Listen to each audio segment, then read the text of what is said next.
2024 సంవత్సరం నా జీవితంలో చాలా గొప్ప సంవత్సరం అని చెప్పుకోవాలి.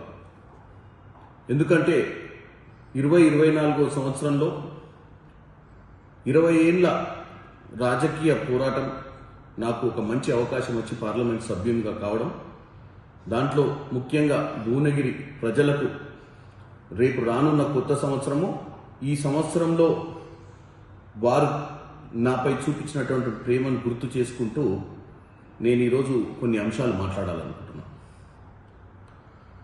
కేటీఆర్ గారు, ఒకసారి మీ అందరికీ ఇంగ్లీష్ రాకపోవచ్చు, నేను ఇప్పుడే చెప్తా. కేటీఆర్ గారు నూతన సంవత్సరానికి సంబంధించి 2024 సంవత్సరంలో జరిగినటువంటి అంశాలను 3 ముక్కలలో ముచ్చటగా ఆయనకు వచ్చినటువంటి బ్రహ్మాండమైన అమెరికన్ ఇంగ్లీష్లో మనకు డిసెప్షన్, డిస్ట్రక్షన్, డిస్ట్రాక్షన్ 2024 పాలన, ఈ 3 అంశాల మీదుగా 3D 3 డీలతోటి ఇంగ్లీష్లో రాసి 3D సమరీ అని చెప్పి కాంగ్రెస్ పాలన మీద వ్యంగ్యంగా నిన్న ఒక ట్వీట్ చేయడం జరిగింది.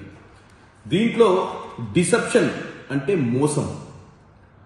మోసం మరి కేటీఆర్ గారు మోసం గురించి చెప్పేటువంటి గొప్ప ముచ్చట.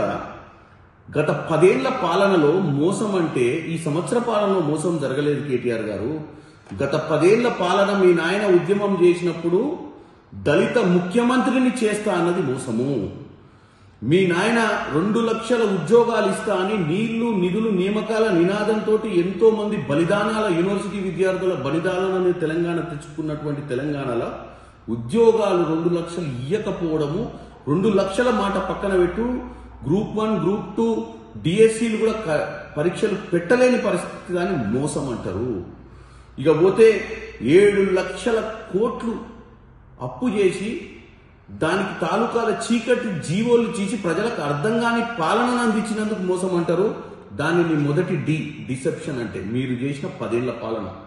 డిస్ట్రక్షన్ అంటే కట్టిన కాళేశ్వరం ప్రాజెక్టు మీద చిత్తశుద్ధి లేకుండా కూలిపోయింది చూసినావా, అది డిస్ట్రక్షన్ పాలన అంటారు. దానికంటే పెద్ద డిస్ట్రక్షన్ ఏముండదు. ఇక పోతే అంతకంటే గొప్ప విషయం ఏం తెలుసా?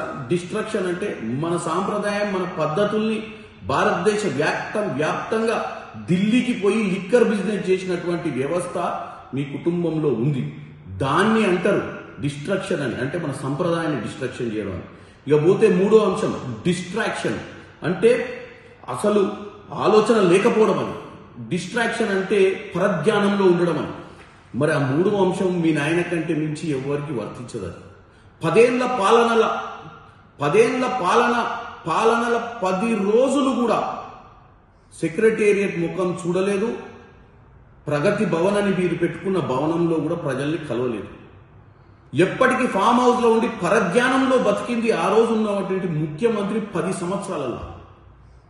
1 సంవత్సరం పాలనలో 10 రోజులు కూడా కనపడకుండా పోలేదు. ప్రజల మధ్యనే ఉన్నటువంటి ముఖ్యమంత్రి పాలనను మరి ఏమంటారు కేటీఆర్ గారు? దాన్ని డిస్ట్రాక్షన్ అంటారా, డెవలప్మెంట్ అంటారా తెలియదు. కాబట్టి మీకు 3D, మీకు వర్తించే 3D బ్రహ్మాండంగా ఎవరికి వర్తించదు. మీరు ప్రజలను తప్పుతో పట్టించే ప్రయత్నం చేస్తున్నారు. ముఖ్యంగా మీ 2024 మీ జీవితంలో ఎంత కష్టకాలమైందో మాకు అర్థమైపోయింది. బావకు అధికారం చిక్కుద్దేమో, అయ్య అధికారం ఇయ్యకపాయనేమో, చెల్లె జైలుకి వెళ్ళొచ్చి చెలగాట మాడుతుందేమో అన్న భయభ్రాంతులతో నువ్వు రోజు ఈ పనికిరాని ట్వీట్లు పెట్టుకుంటూ నీ 2024 కాలక్షేపం నడిపినావు. అట్లీస్ట్ 2025ల జ్ఞానోదయం కలగాలని ఆ భగవంతుణ్ణి కోరుకుంటున్నాను కేటీఆర్ గారు. ప్రపంచంలో ఏ మూల ఏ క్షణం ఏం జరుగుతుందో వేగంగా తెలుసుకోవడానికి తొలి వెలుగు వాట్సాప్ ఛానల్ని ఫాలో చేయండి.